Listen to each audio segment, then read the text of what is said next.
Welcome to the Keto Geek Podcast. Let's do this.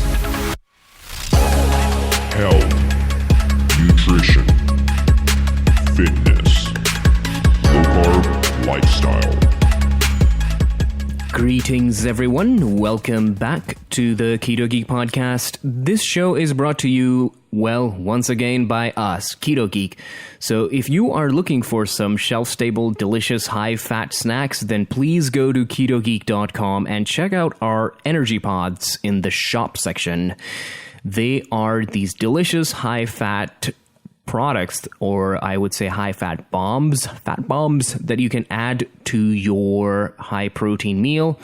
Personally, my favorite is the chocolate fudge energy pod, and I stack that with my steak for a one meal a day sort of dietary routine.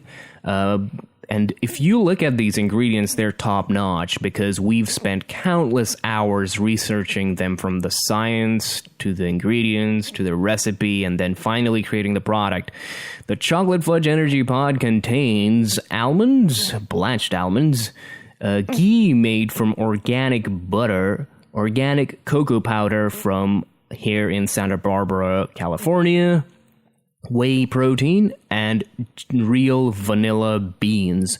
So just a tiny little snippet on that. When we were looking around for various types of vanilla we could add to our product, many of them contained fillers like silicon dioxide, cornstarch, and various kind of things in there, or alcohol. But our product, we decided we're going to cut out all the BS and go straight for the real deal, which is real vanilla beans. So we have added them to our product, so it tastes good and smells amazing. Besides that, we also recently found out that Strauss Family Creamery here in Petaluma, whose butter we use, is involved in really improving their farming practices. They treat their cows really well, and they're also involved now, or at least transitioning to a regenerative farming practice. So when you buy our product, you're actually really spearheading a positive change in many, many domains across the country. And that is what we like to see and do with our company. So let's try to make this world a better place. So now that all of that is done, let's get back to our show with Raphael Sirtoli of Break Nutrition. We get into some really nitty-gritty stuff, and it gets really hardcore. So anyway, without further ado, let me continue our chat with Raphael Sirtoli of Break Nutrition. So let's talk a little bit about the vegan keto, because we just delved a little bit into it. So, or what kind of sources of protein would be good for these kind of people? So for vegans or vegetarians? We can tackle both if you want. Sure. So for vegans, there will be no good sources of protein. Ouch. That they can't supplement with. So if we're talking about a diet that you can supplement with, it's possible to get by. I think that's possible. They'd have to supplement with whey protein. They'd have to supplement with BCAAs. They'd have to concoct all sorts of things, basically, that, they'd have to isolate from hemp protein. But, if you're supplementing, it's sort of shifting the goalpost, right? Because when we talk about a ketogenic diet, we're not saying, you need to supplement with specific proteins. We just say, just eat some meat. So for a vegan ketogenic diet, sorry, but you're going to find it not possible if you're not supplementing. By not possible, I mean you're going to be very ill at some point. Now, if you're vegetarian, that changes things. Because vegetarians can have some fish or some shellfish or some dairy. And in those cases, you will find a complete profile of amino acids in the right ratios and in sufficient amounts. Now, it's certainly not going to be optimal, but you might be able to get by pretty well compared to people on a standard American diet. I think that's fair to say. I still wouldn't recommend it because I don't recommend sort of the 10th best one. When I recommend something, I try to give them the best advice.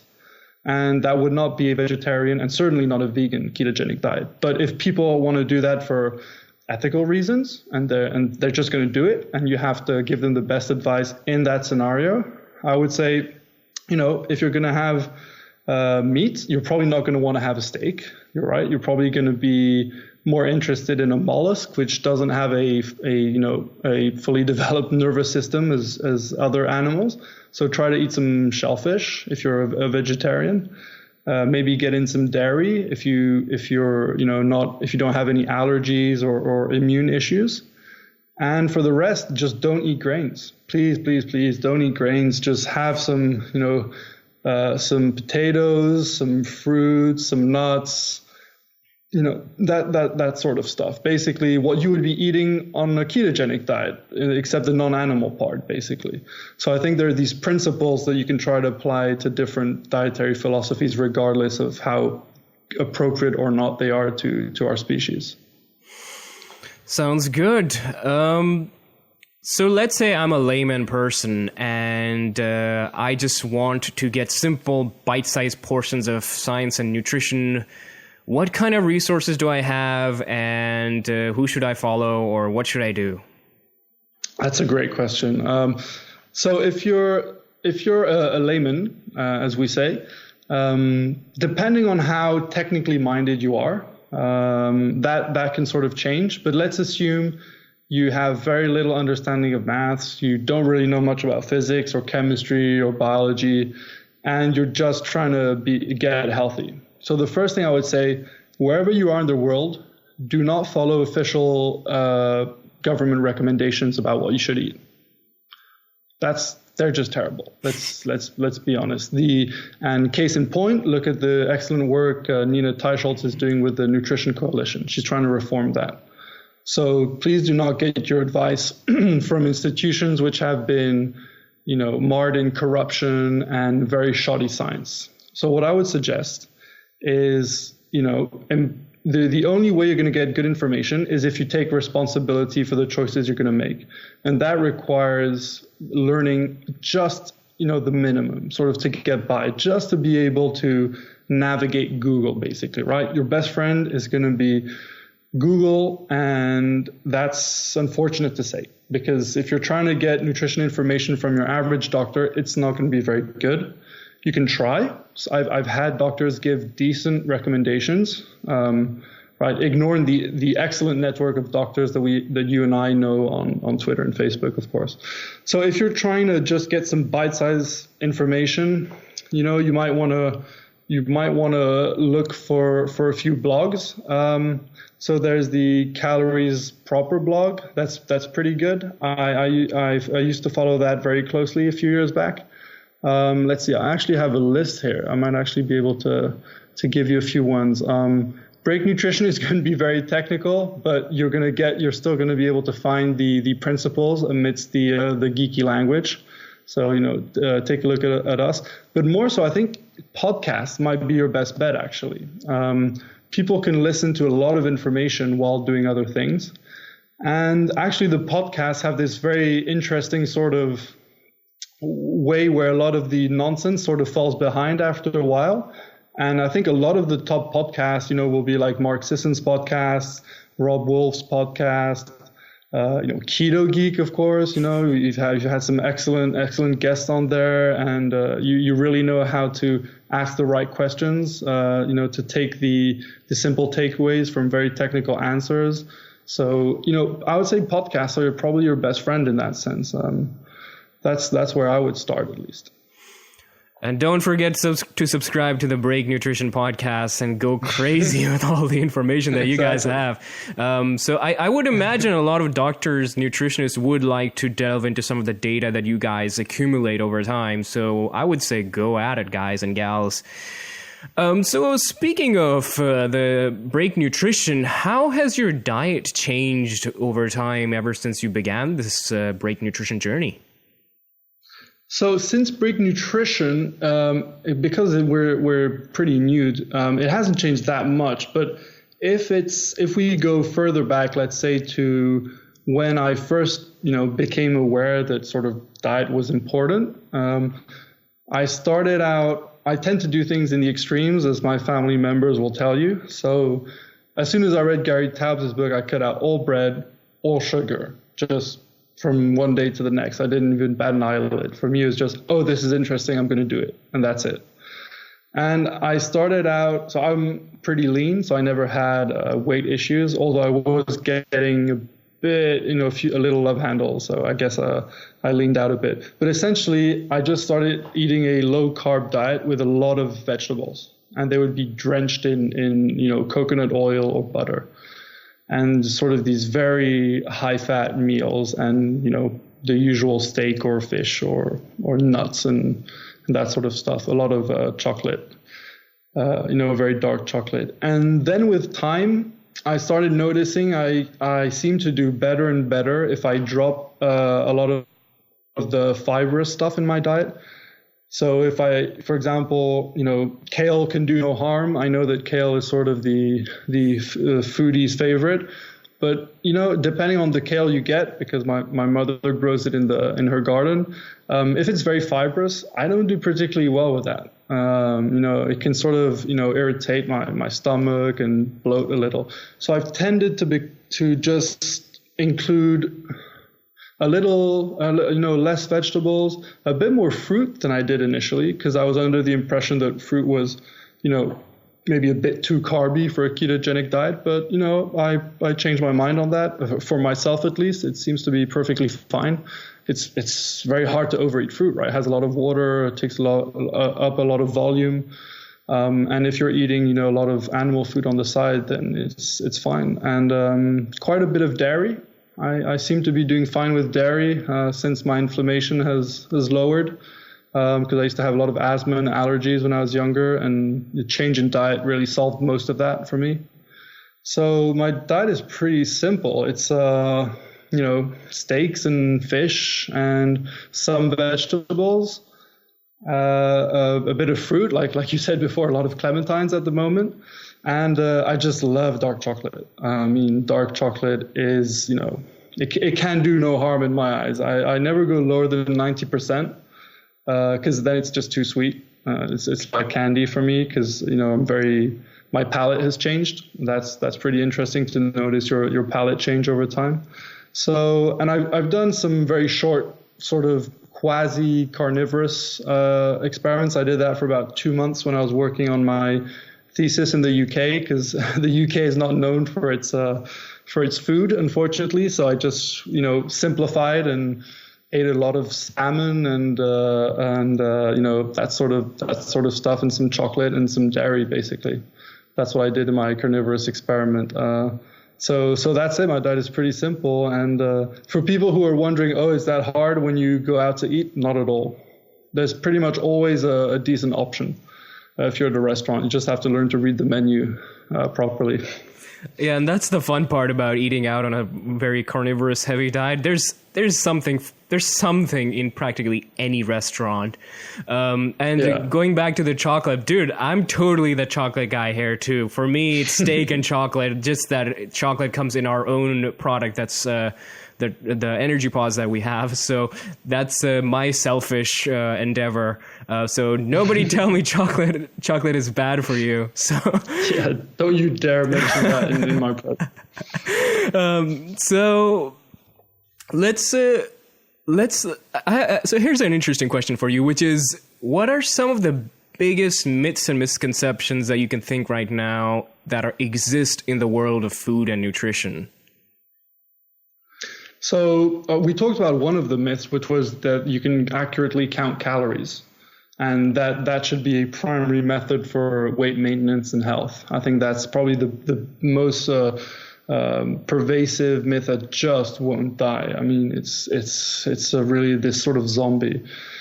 Apart from that, I think this idea that vegetable oils are healthy, because vegetables, we've all heard our mother say, eat your vegetables. Well, mom should have been saying, eat your steak, eat your fish. That's what she should have been saying, really. So this idea that vegetables have this special prominence in our food, And I think the vegetable oils are particularly nefarious in a sense because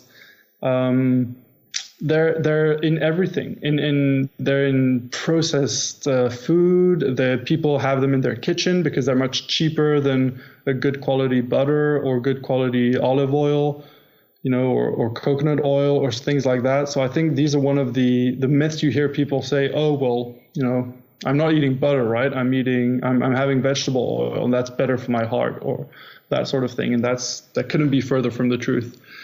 I think actually the people say chocolate is fattening. I've heard that so many times and I'm like, okay, yes, if you eat a 50% sugar chocolate bar, that is quite fattening. I totally agree.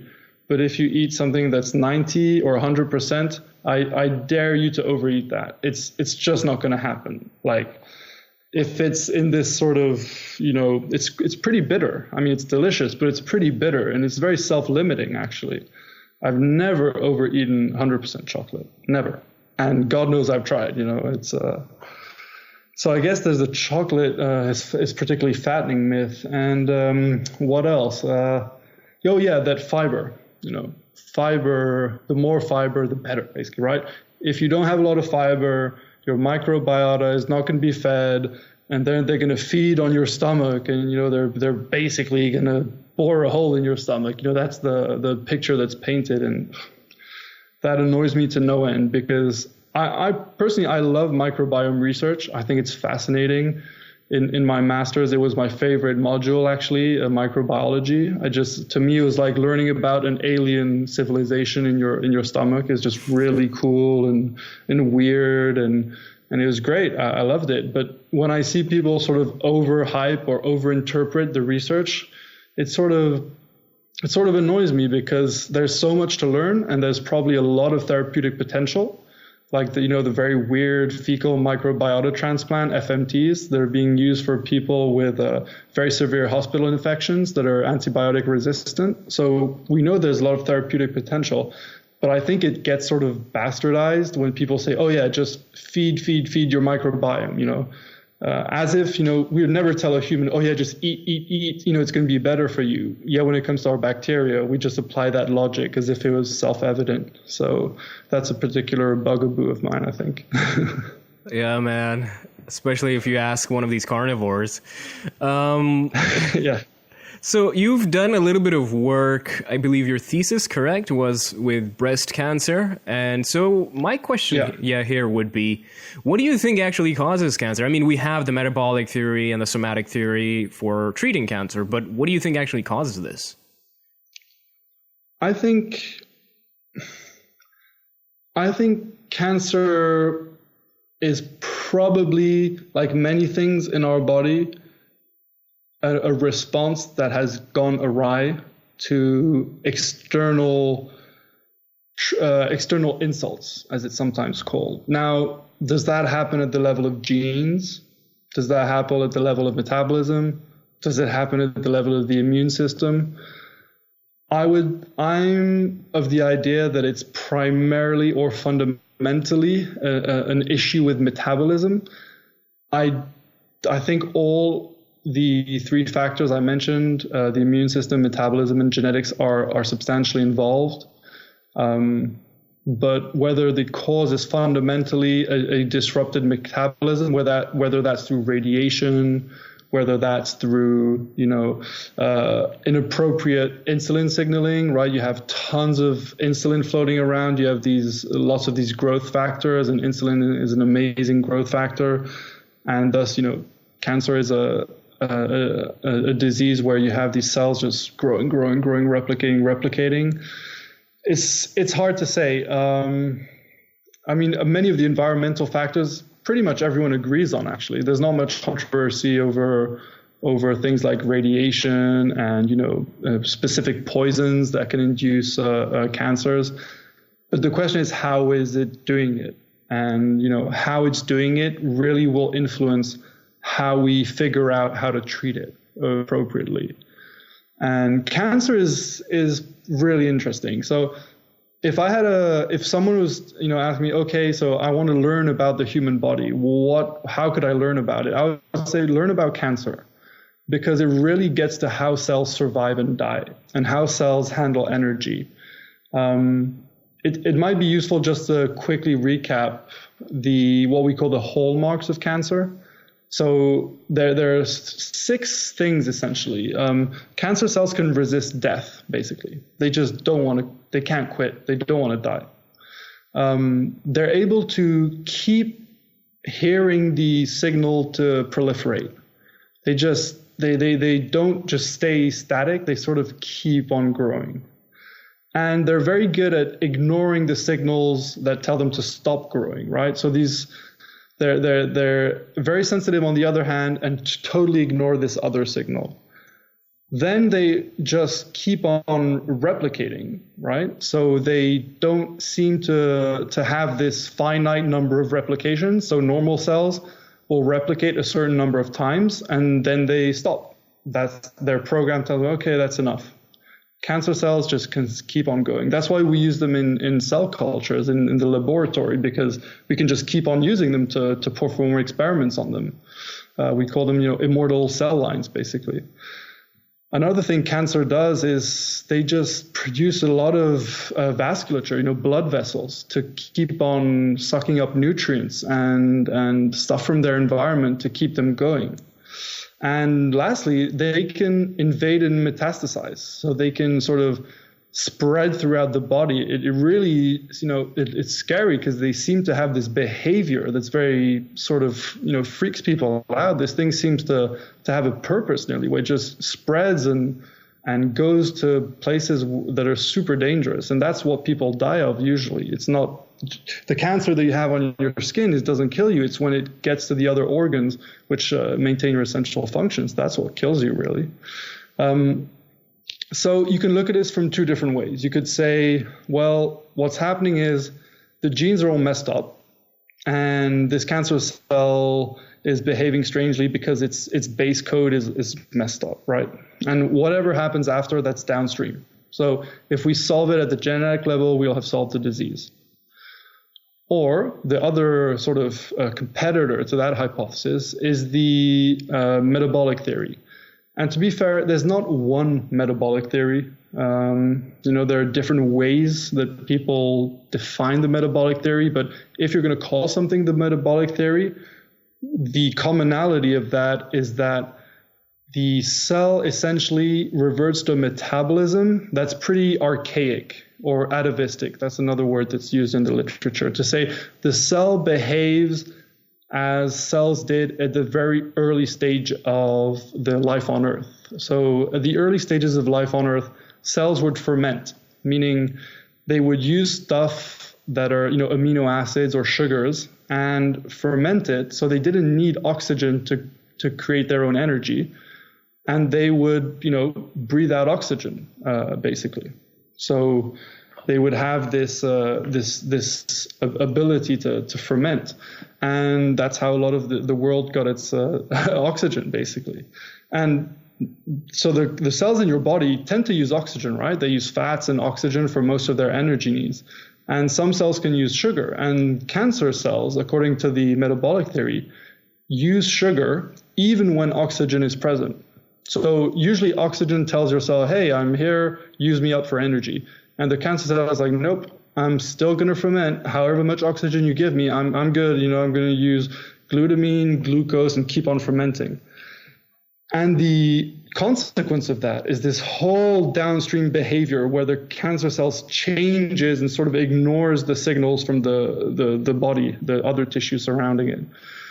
And it seems that this theory is more useful to explain the cause of cancer, given that we have very interesting results now where metabolic approaches, whether that's hyperbaric oxygen therapy or compounds that sort of block an aspect of metabolism, that seems to be getting some pretty interesting results. So you can get that from fasting, where you restrict the available fuels for the cancer and you force the body to produce ketones, which the cancer cells is very ill-equipped to do something useful with, so it tends to die off. But your normal cells are very good at handling ketones, so they're sort of, if not protected, they're not impacted by it negatively.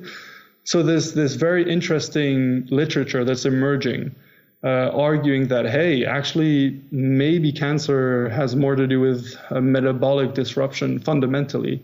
And the whole messed up genome that's characteristic in a cancer cell, well, that might actually be a result of a messed up metabolism. So I can go into it more, but that's basically the basics. So I'll let you ask your next question. Yeah, like right now people are moving towards a ketogenic diet or a fat burning diet. Could we be potentially giving birth to ketolytic cancers? Because I heard that in one of the videos that there were some anecdotes, I don't know if you've heard them, that such cancers do exist. So you should not be scared of your ketogenic diet giving you cancer. That I'm confident in saying. What I'm less confident in saying is, are all cancers these very strong fermentation machines? Do they all have what we call the Warburg phenotype, meaning that they won't use oxygen and will ferment even when oxygen is present, right? This sort of a characteristic that I mentioned of cancer cells. That's still an unresolved question. And that's why I wanted to address it in my thesis. So what I did for my thesis to give people an idea of basically, I'm addressing your question with my thesis because I had the same thought as you. Are there cancers that can use fats well or can use ketones well? Because that would be a falsification of the notion that, hey, cancers, can have this metabolic profile, right? And essentially, for very sort of complex reasons relating to study design in the cancer literature, a lot of the cells that are said to be able to use fat and oxygen, actually, it might not be the case. And that's you have to sort of look at it on a very one-on-one basis. So I've seen studies that have come out saying, hey, look, this cancer cell is totally fine using fats. It's using oxygen. So, hey, this idea that, cancer cells just ferment is nonsense. The genetic theory rules, go home, you keto guys, you know nothing, right? So that's one of the things that are said. However, if you actually look in detail at the study, a lot of these studies are done in cell cultures. So first of all, it's not that those studies aren't valid, far from it. I use a lot of cell culture studies, but it's harder to extrapolate that to humans. So you have to be kind of cautious. That's the first thing. Second of all, a lot of the fats that they use, at least in the studies I've looked at, and I'd be happy to look at other ones if people can bring up other ones with other fats, are very high levels of linoleic acid, which is an omega-6 fat. And very high levels of linoleic acid, humans are not equipped to handle whether eating. We shouldn't eat a large amount of linoleic acid, which is essentially seed oils. And if you bathe a cell in linoleic acid, it's not good for the cell. It's going to behave in bad ways, basically. And sort of to take that to say, hey, your high-fat diet is going to feed certain cancers, that's not right. We shouldn't be making that leap.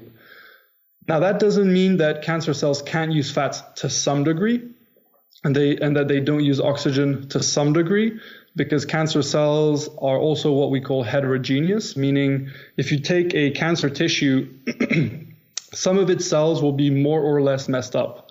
Some of the mitochondria in those cancer cells will be more or less messed up, right? It's not this black or white profile. It's this sort of things lie on a continuum. And it's hard for cancer cells to use fats normally because every cancer cell that has been looked at under a microscope doesn't have a normal looking mitochondria, meaning the little powerhouse in your cells that handle these fats to make ATP and release heat and all of that. So if they do use fat, we still have to figure out how they're doing it. And does that really tell us that fat is a tumor enhancer or a cause of or oncogenic, meaning it creates cancer? I think that's still an open question. Cancer is complicated. I don't think it's this, cancer is often said to be these thousands of different diseases. I don't think of it that way. I don't think that's a useful way to think of it. I think there is cancer, but it does manifest in very different ways depending on the tissue and other factors. So I wouldn't worry. I certainly wouldn't worry about a high level of fat in your diet, given that the fat is of the right kind. Meaning you should not eat seed oil. Be consuming seed oils. You should be consuming animal fats. Essentially, if you want an easy rule, consume animal fats and you'll be fine. That is not a problem for cancer. Okay. Now, what to do once you have cancer? That's a bit of a different question. But your keto diet is not going to feed cancer. What intrigues me here is wherever the cancer is, how does the environment impact it? Like, let's say if it's in the liver, I would imagine there's a different environment. Or if it's in the breast, there's a different environment. If it's in the brain, it's a different environment. So what changes in those environments? Yeah, that's a great question. So tumors have this seemingly so on one hand, they seem very adaptable, meaning that one of their characteristics is that certain cells in a tumor tissue, right, depending on where it is, if it's in the liver, if it's in the muscle, if it's in the skin or whatever, different cells have different roles. So it seems some cells will sort of produce a lot of lactate, and a lot of that lactate will be sort of processed by neighboring cells. And it's nearly as if there's this community of cells to handle the particular environment they're created. So not only is there the environment of the liver versus the muscle versus the skin, but different cells within that environment seem to take on different roles. Sort of how the cells in your brain, some will also ferment a lot and give a lot of lactate, and other cells will be able to use ketones, and other cells will be able to use, glucose, for example. So this is nothing new for your body. Your body is used to use different cells for different roles, and cancer does seem to have that super annoying characteristic of just being able to adapt to the internal messed up environment it's created, because cancer cells produce a lot of acidity. Lactate is an acid, right? Lactic acid. People have probably heard of that before. And it has to handle that, right? Because otherwise the cancer cell will die. But it's got these sort of mechanisms, whether it's from a change in their genes or an adaptation in their metabolism, to sort of handle that.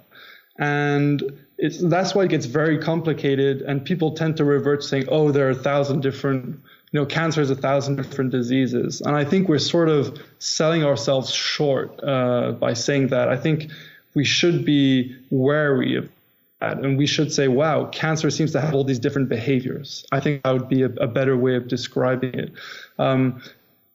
So I've, clearly I'm not a doctor, so I've never treated, a hepatic cancer versus, a glioblastoma. So I don't have firsthand knowledge of that. But what I would tell people is that I think if we're going to have a solution to cancer, it's going to be very widely applicable. That's my best guess. It seems that people who do well, handling their cancer or curing their cancer seem to be able to do so when aspects of metabolism are taken care of. That's my impression from reading case reports and the literature. So, I would ask people to think of cancer as an aberration in metabolism, and you want to protect your cells and attack the cancer cells. And that's what we try to do with radiation or chemotherapy. The problem there is that they're very, very blunt tools. They tend to be very hard on the people that take it. Your hair falls out, your gut lining is messed up, you have no energy, you're literally poisoned when you take some chemo. And sometimes it saves people and sometimes it makes it worse. And it's really hard to know when it's appropriate to take it.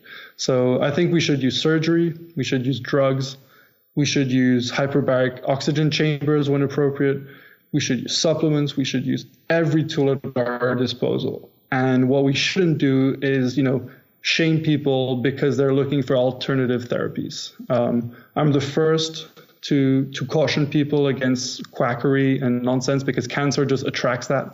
It's very sad, but when you're desperate, people will take advantage of that. But I would ask them to not be closed-minded when thinking of cancer therapies, and to read research, even if they're laymen. Ask for help, try to figure this out, because there are things you can do to increase your chances. Cancer kind of sounds like pretty badass and efficient and immortal.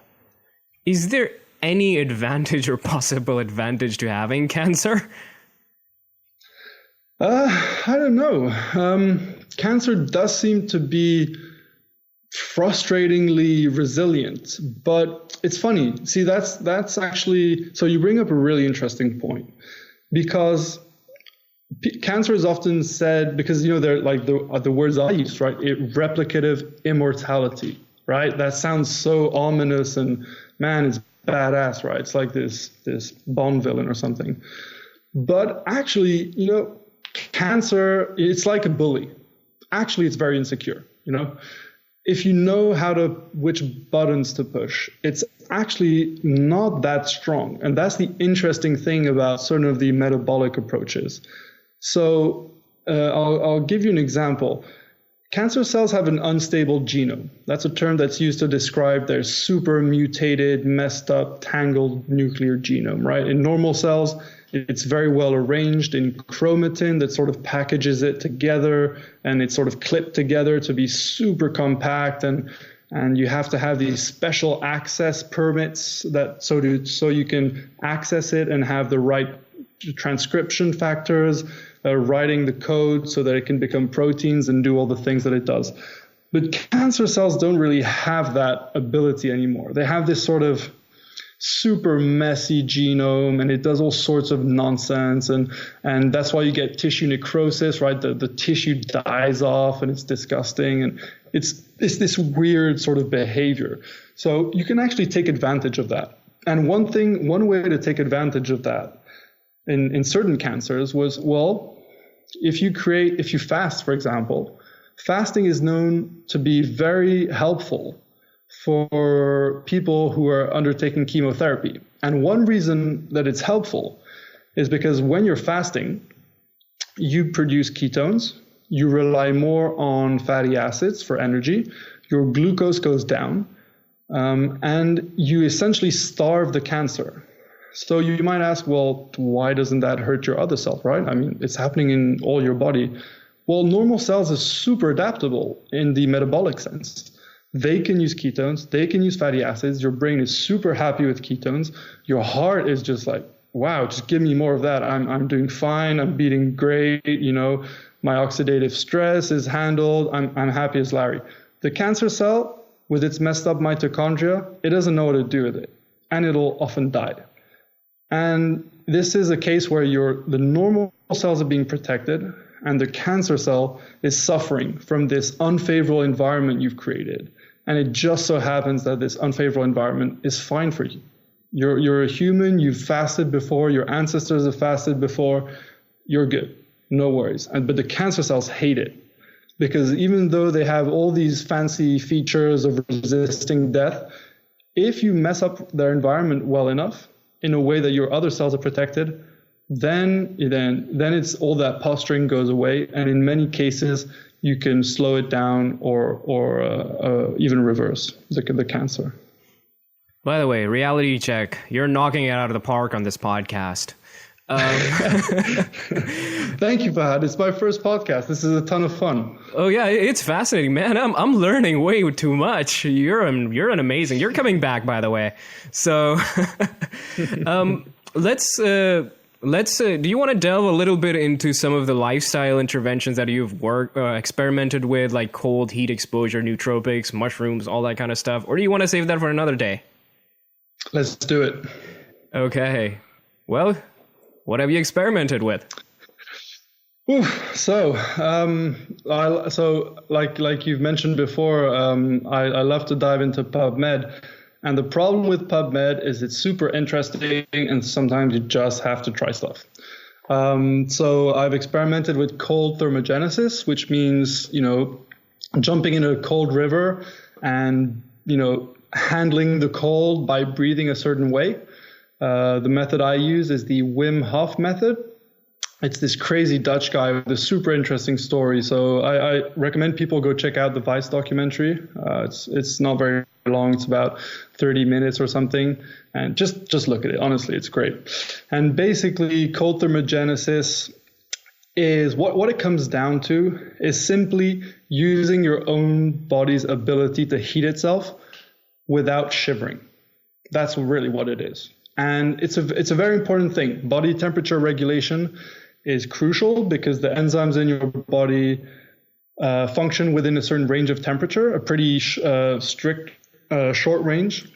And if you can have some measure of control over that, you have some measure of control over what's called the autonomous nervous system, which previously was thought to be outside of your conscious control, when in fact, if by controlling how you breathe, specifically a method that's called hypercapnic hyperventilation. Essentially, you take in a very deep breath and you only release partial breath. And you do that many, many times, like 30, 50 times. What you do there is that you activate the autonomous nervous system. And that changes many things throughout your body. And one of the things it does is it releases adrenaline. And that helps keep you warm. And so you can essentially do it in cold water and test that out. And you can see that you can actually handle the cold much better, meaning you're in cold water, but you don't get hypothermia. Or at least if you're doing it properly, you don't get hypothermia. So I should say off the bat, do not do this unsupervised. Do not do this method without someone there to help you in case you do it the wrong way and you black out. So I think that's important to say. So cold thermogenesis is super interesting. It's good for your insulin sensitivity. It's good for not getting colds, for not getting sick. It's good for, if you have cold hands and feet, it can help you improve the vascularization, sort of the blood flow throughout your body. And very simply, it's great for your mood. Cold water was known to be a treatment for depression in the past. Vincent van Gogh, who was a very depressed man, the famous artist, was forced to take cold baths, if I recall correctly. And it has all these ranges, these potential applications, and it's being studied. It's not simply this weird anecdote. There are studies that are out there about the effects of hypercapnic hyperventilation, where the immune system is modulated upon introducing LPS, lipopolysaccharide, to people who are injected with it. And with this breathing technique, you can mitigate the immune response and not suffer the symptoms of fever. And that's pretty amazing. That was not known before. Medical textbooks have been rewritten thanks to that, at least in Holland, as far as I know. So that's one of the lifestyle hacks. Is there another one in particular you wanna know about? Shrooms and nootropics? Yeah. So I haven't actually experimented with nootropics per se.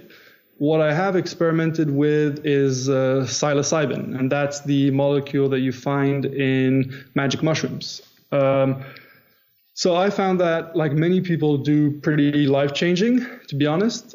And I would tell people that it is not a party drug. If you're trying to have a good time, use something else. I think people know what the options are. I wouldn't recommend.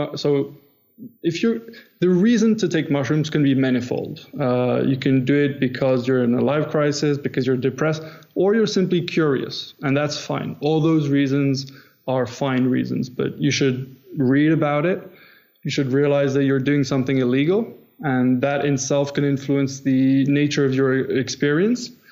But I think it's a very valuable thing to have experienced maybe at least once in your life, and there's many takeaways that you can get from it. In fact, in some of the earlier studies that were done on psychedelics, so the magic mushrooms are part of these classical psychedelics like DMT, for instance.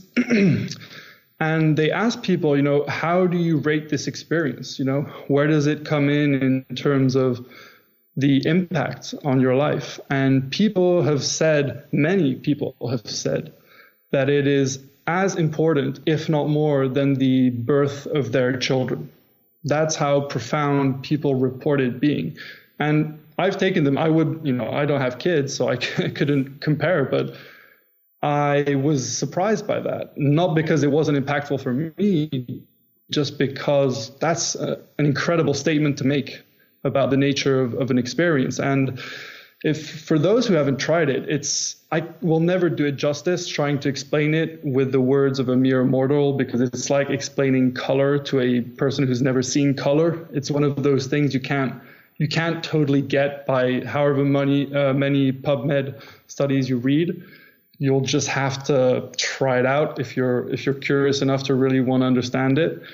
But what it does is changes your state of consciousness, simply put. Your brain is this amazing thing, probably the most complex object in the universe as far as we know until now. And it has this ability to integrate the information that it generates and receives. And one of the ways it does this is through the default mode network, the DMN. It's sort of this, it's like this hub in the brain, and which integrates information and sort of makes sense of it, right? So if you're in a busy street, those superhero movies where the guy has been hit on the head and his superpowers are super sensitive, so he can't focus, and the car is too loud, and that's what would happen if your brain didn't have this DMN, basically. So when you take psilocybin, for instance, so psilocybin has this property that sort of mimics serotonin, so this neurotransmitter, and it sticks to the 5-HT2A receptor, which is 5-hydroxytryptamine, and the 2A kind. And what it does in sufficient doses is sort of loosen the screws over that DMN, over that default mode network, your normal way of operating day to day. And what it does is it lets this information flow in a much more disorganized way. Some papers have used the term entropic. It increases the entropy, the disorder of the information in your brain. And that's probably why, or at least that's one explanation as to why you tend to make associations that you would never make before. You're hyper creative, you're more sensitive, the colors are just more impactful. You notice things like you look down at a leaf and you just stare at a leaf like a seeming idiot for a minute, and you're just enthralled by it, and you can't explain why, but you're noticing things that you'd never noticed before. And I played this game with a friend of mine when we took mushrooms, and we were on top of this beautiful mountain that's about 900 meters in altitude. And it overlooks the sea about a few miles in front of us. And it's this beautiful place with a lot of grass and these beautiful stones that have been carved by rain and wind over, hundreds of years, thousands of years. And they have these very weird shapes. It's a very strange, beautiful place. And, we go hike there usually, in a sober mode, and hey, they're great. Hey, and we just move on with our day. But when we went to this place, having taken psilocybin, what you notice is that the rocks sort of have these what we call anthropomorphic shapes. So I would point to a rock, I would say, "Hey, do you see the lion?" And his brain would associate the word lion, and he would see what I had just said. And we did that for an hour and a half. Just having, the biggest laughs that you could have. And it's this really interesting feature of the trip or the experience where your brain is very free to make associations that you'd never make, which probably explains why a lot of scientists have used, psychedelics to reflect on their work. And the double helix was dreamed up by the person who discovered it, or the two people who discovered it, Watson and Crick, after, I think it was Watson, if I'm not mistaken, who'd taken psilocybin mushrooms. So it's this very interesting compound that has a lot to teach us about the brain, and it's being used in research by researchers like Robin Carhart Harris and Professor David Nutt. And those are amazing guests if you're interested in those sort of things and want to have them on the podcast. Their research is great. Their papers actually are a joy to read. They're not this hyper technical mumbo jumbo. They're just very beautifully written papers. So, there's a lot of research in depression and PTSD that's going on with these psychedelic compounds. So if anyone's interested in those sort of matters, I'd happily provide them with information on that. Sounds good. We just ventured into like this weird domain of hippie, but at the same time, you've nailed it down to the science of it, which is funny because you get the extremes of, mushrooms are just hippie stuff, but you've kind of blended both of them together. It's kind of fascinating and awesome at the same time, like the art of science. Exactly. It's this thing where, science is seen as very reductionistic and stale but it's not. It's everything but. It takes a lot of creativity. It takes it takes smarts. It takes humility when it's done properly. And I'm just super lucky to have had the time and the opportunity to read about these things and try them out. And I'm very lucky. And this brings me to this point that it's people like yourself that I like to further empower and support further down the road. We're inquisitive and on the right side and love to experiment, which brings me to one of our ending questions as we continue to wrap this up, as we've nearly gone 2 hours now. What kind of research would you like to see? I would love to see research that gets to the nature of consciousness. So we've just talked about that with psychedelics.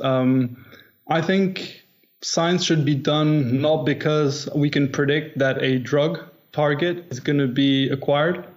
I think it should be done out of curiosity.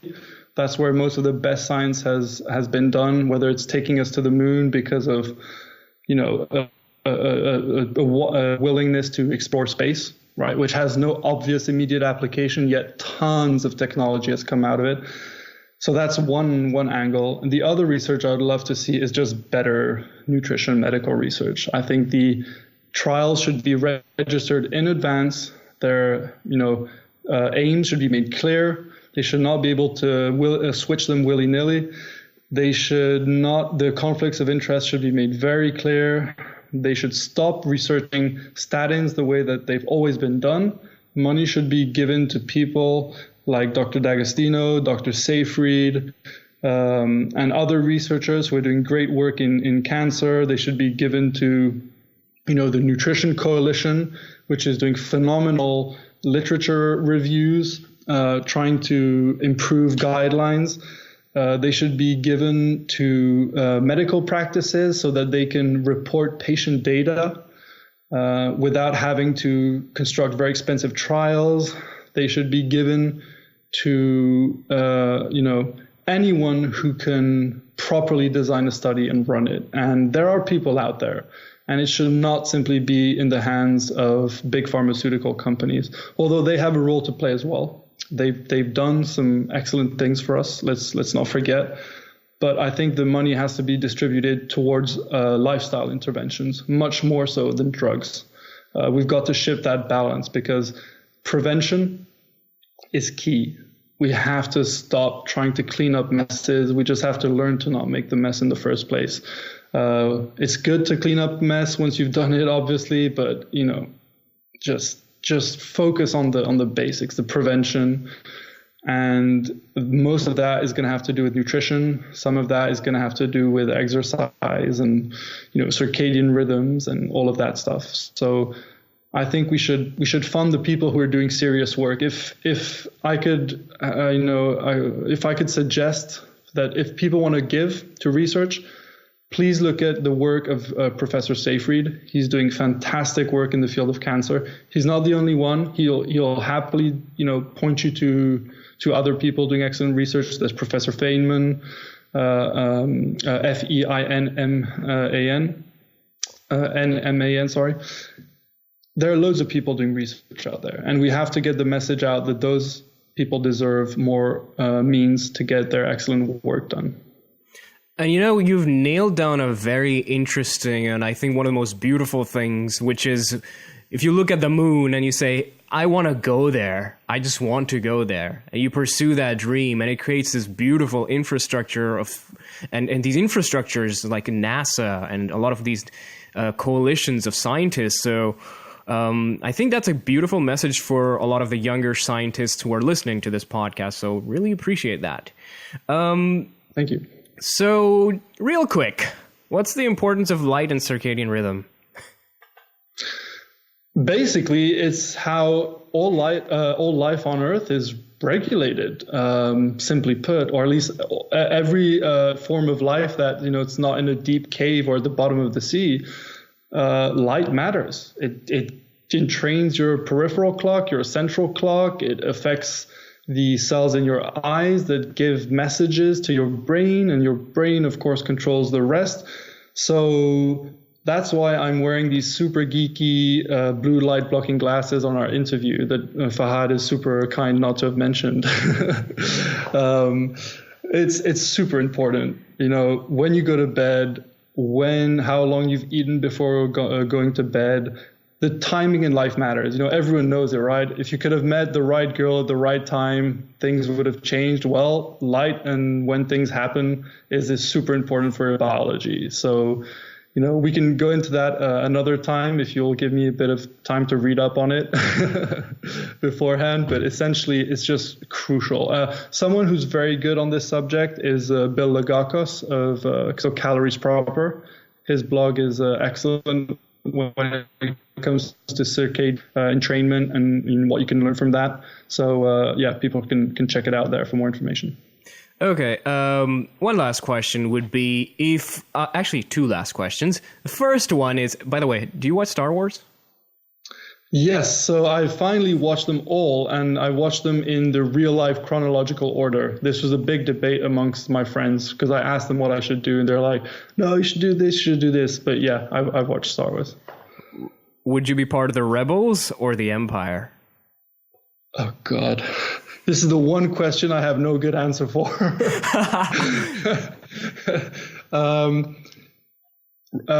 Rebels?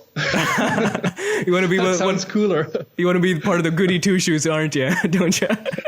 Sure. But there's a lot of fun to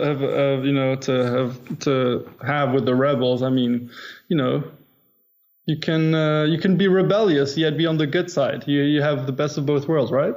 Yeah. Yeah, I don't know if that makes sense at all, by the way. So excuse me for all the aficionados out there. I apologize. Yeah, we're super nerdy back here at Keto Geek. So the last question is, if I were to give you $1 billion, what kind of gift would you give to someone, anyone? $1 billion, and it has to be a gift. Yeah, you can't keep it. Okay, people are going to hate me for this, but it would be an education. Honestly, I think if you could actually use $1 billion to educate someone on whatever is good for them, I think that's what makes life, cool and interesting and fun. But if it had to be something a bit more materialistic, let's be honest, I think it would be just the technological tools for them to just self-experiment.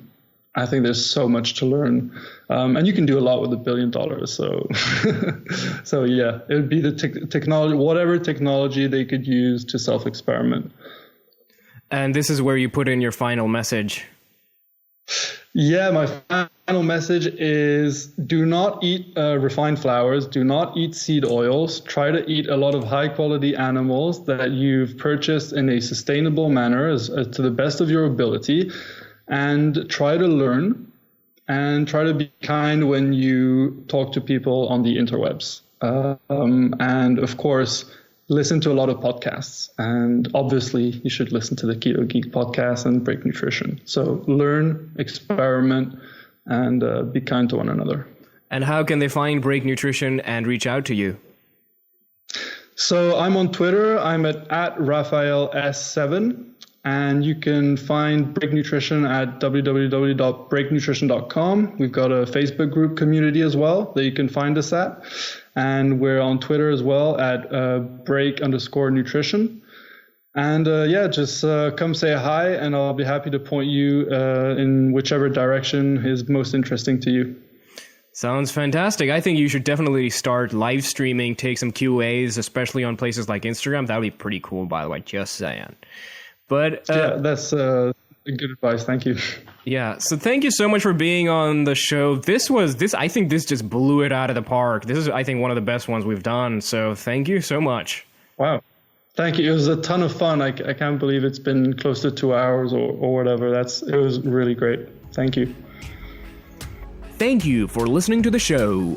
You can visit us at ketogeek.com to check out our premium keto-friendly and low-carb food products, including our infamous energy pods, made from the best ingredients we could find in the entire country.